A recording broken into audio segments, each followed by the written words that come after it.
This is Amy from Ketolicious Life, and today I wanted to make a video showing you how I make the best keto steaks. Super fast and super easy. So stay tuned and let's cook.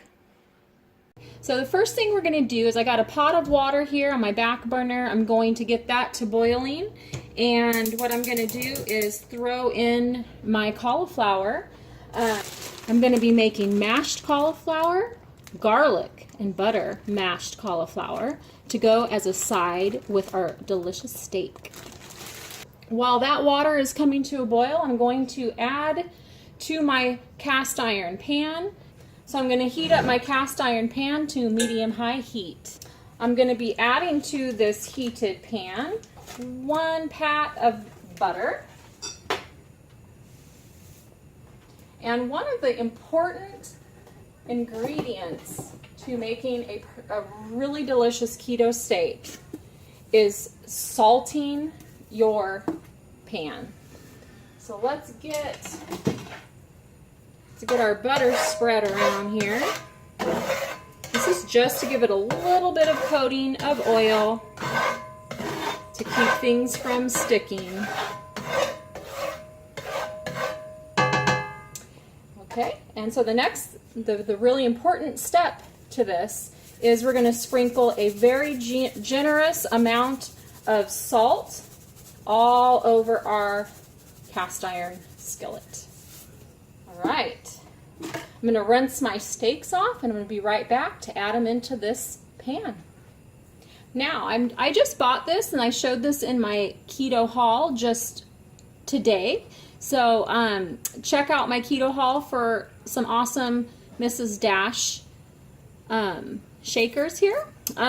This one is steak. So I'm going to put this on one of my steaks, but my traditional way of making steak is just with salt and pepper and butter, and it's delicious. But I want to try out this little sprinkling here and see how this tastes. So as you can see, I have a plate here with my steak, and I'm just adding the steak Mrs. Dash. I'm going to turn that over and sprinkle some on both sides. Looks good. And I'm going to sprinkle it on both sides here. And now I'm going to go ahead and add this in so that can start cooking. For this steak, I'm going to place it in. It is going to just be the steak by itself with some butter.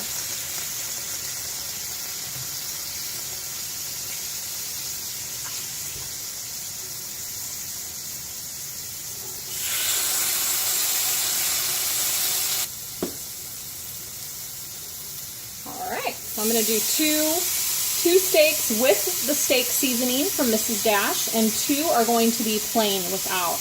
Now, I like my steaks to be medium rare, but you can definitely cook them to whatever temperature you like. So the key is to get a nice seared brown coating on one side. So we're not going to flip these until there is a nice, beautiful brown coating on that other side. We can take a peek at it and look in just a minute. All right, so while that is cooking, I want to show you guys this very handy temperature fork. This is called the Ready Fork Pro, and as you can see, it has a fork side here, and this side will basically allow you to poke it into the meat, and then it will give you a reading and tell you at what temperature your steak is at, and it will tell you raw, medium rare. It'll go into the different steps: rare, medium rare, well done. So that's how we're going to tell when our steak is at the perfect readiness. I just gave it a little check, and it's still not brown underneath. As you can see, let's see if I can give you guys a peek. So if you see underneath here, it's just barely tan. We want it to be nice and brown. I'm going to go ahead and add my broccoli and let that start to boil.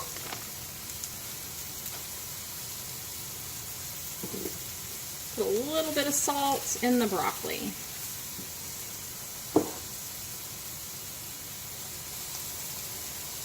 just also wanted to point out, I've usually always relied upon my husband to barbecue steaks or grill them.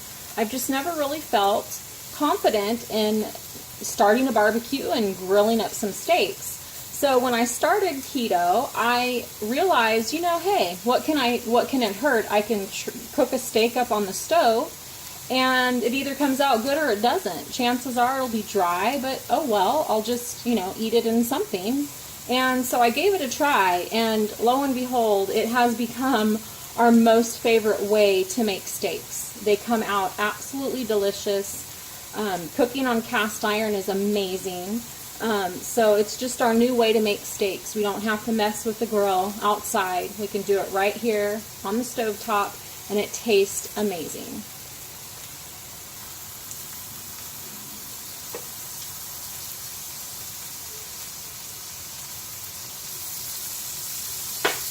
If you find that your pan is getting a little dry, add a couple more pats of butter.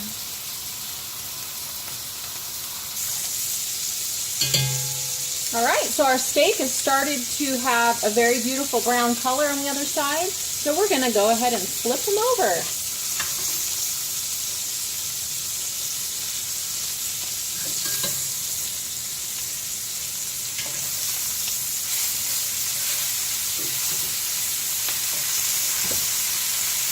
Beautiful. Now if you'd like, you can add some more of this seasoning to the top. You can go ahead and add your salt. I'm going to be adding pink Himalayan salt.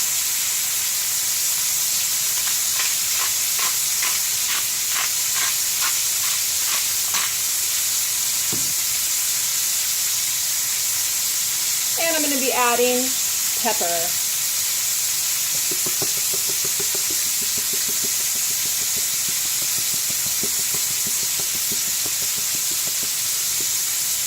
Alright, we're going to let the other side get nice and brown, and then we're going to do a little fork poking here with this cool temperature tool.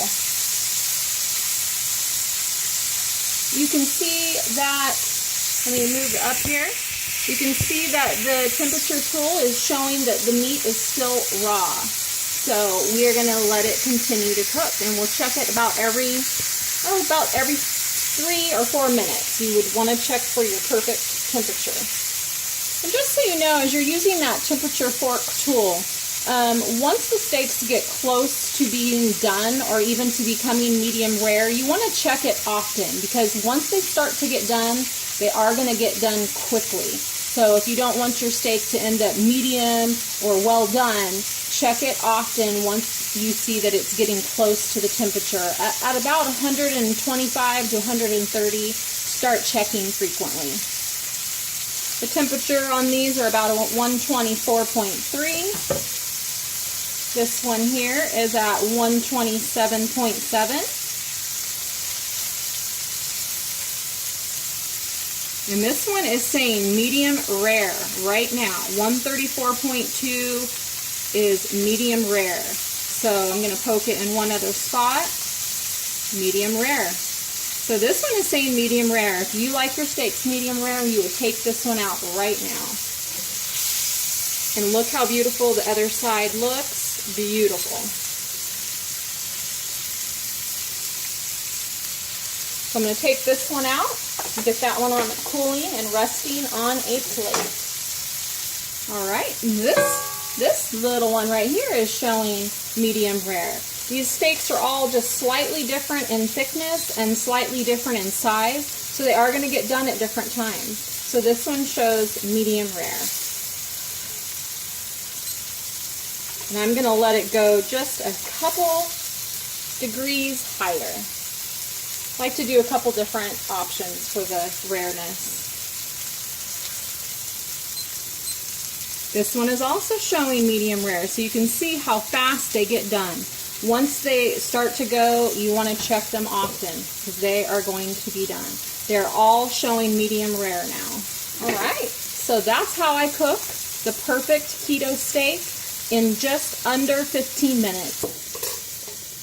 Alright guys, So all these beautiful drippings that you see here in your pan, you want to put some extra butter in here and start stirring and scraping this up, and you're going to have a beautiful sauce drippings to pour on your mashed cauliflower. All right, so to my little drippings from the pan here that I'm going to turn into a gravy, I'm going to add a teaspoon of xanthan gum. If you don't have xanthan gum, that is okay. You can make the gravy the same way. It's just going to be a little bit thinner. So I'm going to sprinkle the xanthan gum into my mixture.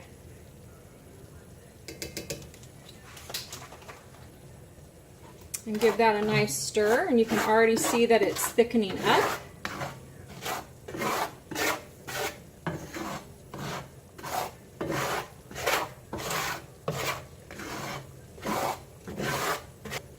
And just add a teaspoon more at a time of the xanthan gum until you get it to the thickness that you like.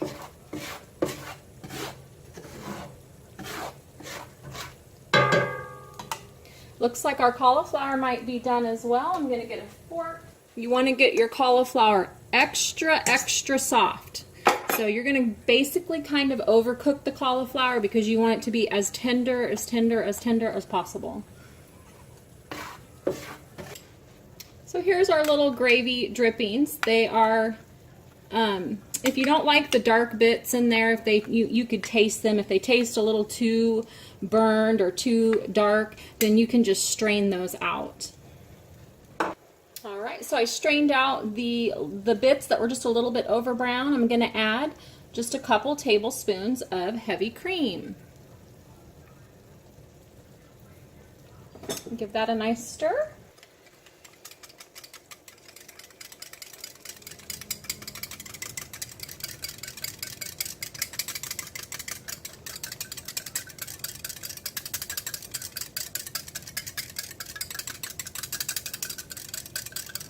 You can see that this is a nice thick consistency here. It's just amazing.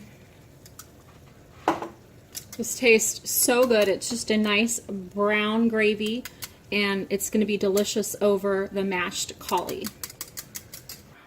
Okay, so our cauliflower is nice and drained. So we're going to add that in to our food processor.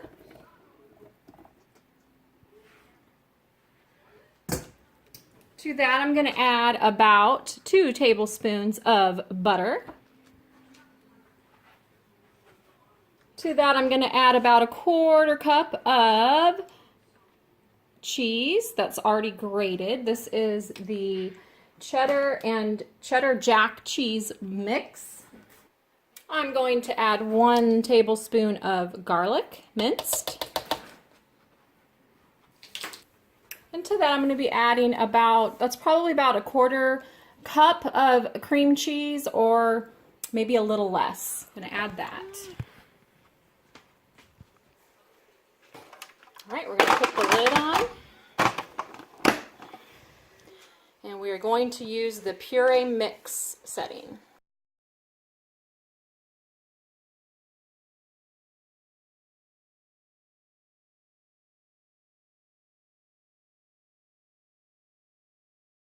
All right, you're going to see how it's nice and creamy down here. You're going to want to take your lid off and just scrape down the sides to get all the stuff that might have stayed up on the edges.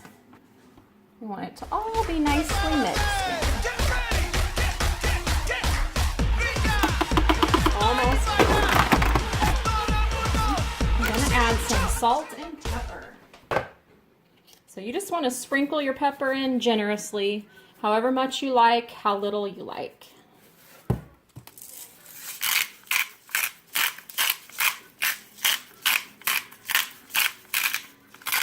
All right.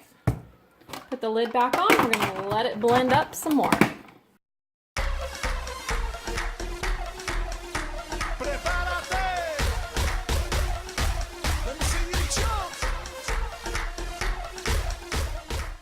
And creamy.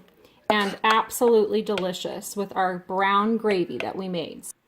So as you can see, the steaks have been resting, and look at all these amazing juices here that we're gonna also drizzle all over our steaks and all over our mashed cauli. All right, here we go.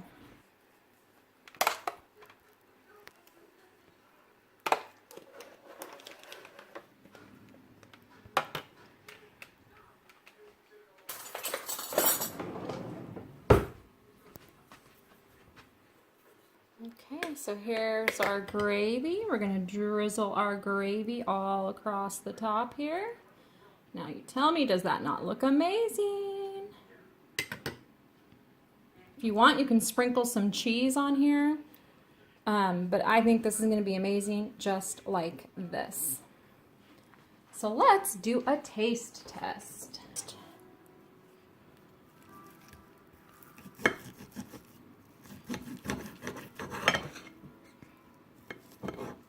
You can see how beautiful it is on the inside. Let's get a nice bite of this. Dip it in that gravy and some cauli, and why not?